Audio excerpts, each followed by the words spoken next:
Now, on one final matter, Mr. President, yesterday I discussed how the Biden administration's wishful thinking has set them up for a foreign policy failure in Central Asia and the Middle East. The likely catastrophe in Afghanistan may well consume the administration and distract from the challenges posed by competition with Russia and China. And the President's meager defense budget proposal suggests his administration isn't taking strategic competition very seriously to begin with.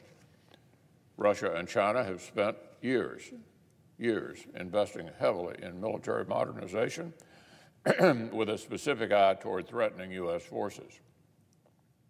We spent the previous administration repairing the readiness of our forces and beginning to modernize after years on the back foot. A bipartisan commission concluded we would need sustained increases in defense funding to successfully counter the growing Russia and Chinese capabilities. And yet, adjusting for inflation, President Biden's proposal would amount to a reduction in spending.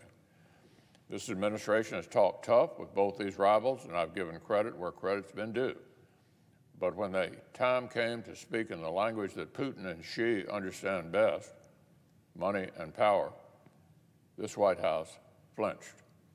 Just last week, Russia reminded us of the threat it poses to Europe with a massive mobilization of forces on Ukraine's border. NATO allies are already struggling to meet their commitments to collective security. So you have to ask, would declining American spending make Putin more likely or less likely to think twice next time? And what about China? Would China be more likely or less likely to respect its neighbors' territorial waters if the U.S. stops contending for an edge in naval and long-range capabilities and lets ourselves fall behind?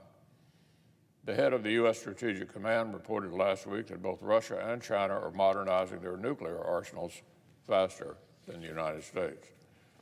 He warned that if we fail to keep pace, we'll be, quote, at risk of losing credibility in the eyes of our adversaries.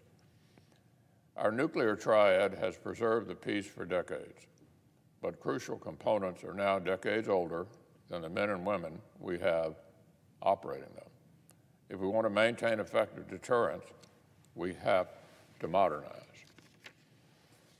So, Mr. President, whether this administration likes it or not, we're locked in a race with adversaries who plan literally decades ahead.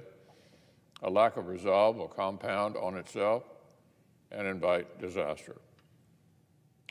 Surely, that cannot be the legacy President Biden hopes to leave.